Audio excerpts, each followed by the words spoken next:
same time, she also said some stuff which I don't know. And wakati maigam.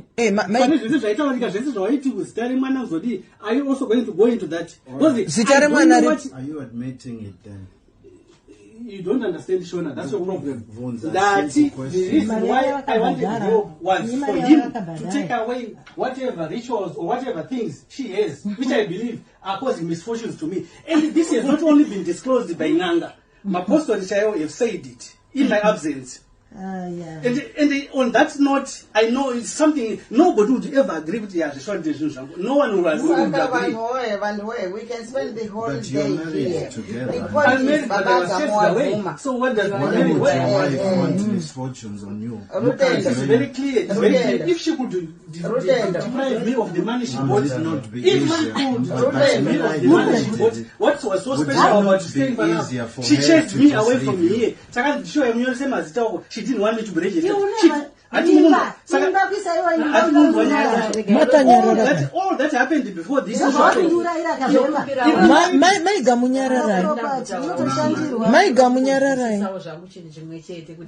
Because of all these misfortunes or whatever has been happening, in your mind you decided it would be better if she's dead. Yes.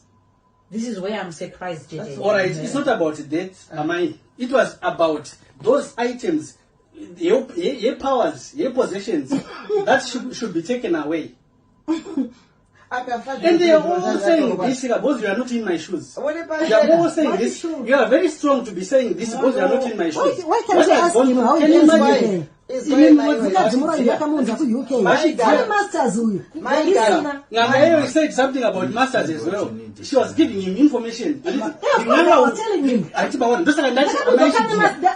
Are you going to go through all what she said about me? So at the moment, I don't know how much she sold me. And she said,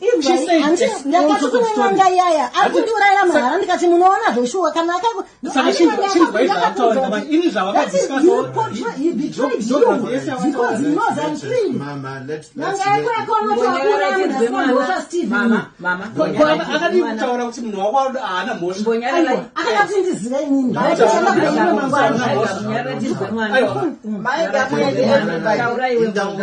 was by your side, and they said something. Yes. You were saying something. Yes. Now, can you repeat that again, what you've just said?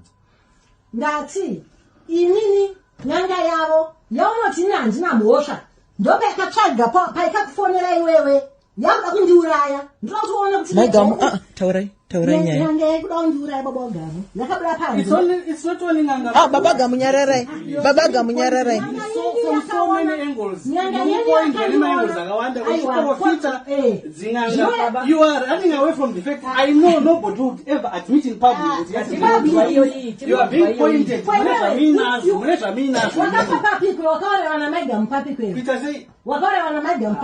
what way? Maigamu maku anza manati imimi taurai na mwana abvunza. Mwana abvunza baba gamu chimbonyarara Nyanga ikuti yakuzongonditi amaigamu this is it matter this is it. Inoti yakuda kundiuraya. Yakaona midzimu ikamudza kuti wakuuraya munhu asina mhosva pano. Chiri kutsvaga. Pamusoro chimbomire baba gamu mire nyarara baba gamu nyarara maigamu nyarara maigamu ndachimbonyarara baba gamu na maigamu munhu wamuri kuti N'anga muzi wakakuti hasi N'anga ikonimenu muri kuzviziva here mire munhu uyu ikonimeni nekuti baba gamu pamakaenda kwaari makaenda in confidence muri muchiti isecret handiti akakukonai akakuti ndipei nhamba dzemukadzi wenyu kuti ndio akakunyeperai kuti mukadzi wenyu ndamuuraya akakuti baba gamu chiteketerai zvatanzwa pa voice up chitaurai kuti imwe yaiwo usandimukire apedza izvozvo imimi maigamu mataura naye akutaurai mamutaura zvose zvamakataura pamusoro pababa gamu handiti akati ndoda kutaura nemi muri kuona here kuti picture yamatitaurira imimi kuti makaisa masalt netoilet ningi iri papanhingi pababa gamu mire iri panhingi pababa gamu handimukuzviona zvochireva kuti this person mirai baba gama mirai ndipedze vatirakidza wanaye pafoni pavo ndo wakamutumira mufunge saka muri kuzviona baba mirai maigama baba gamu muri kuzviona kuti economy munhu anga aritoda kudya imari and iko zvino izvi atsvitsa chashata chete ndechekuti iye ataura akakuti arekodha muchitaura kunzi itai maigamu mwoyo wako ngaugareko ndatopedza naenda muuraya akakuitai kuti mutaure zvimwe zvezvinhu zvekuti even as you are standing there I'm sure you are regretting. No, I didn't do anything but wrong. The intent was still there. The intention. That's what we focus on. And, you know, I love what this intention? woman. This is what my intention? The voice knows. What like I said, what intention?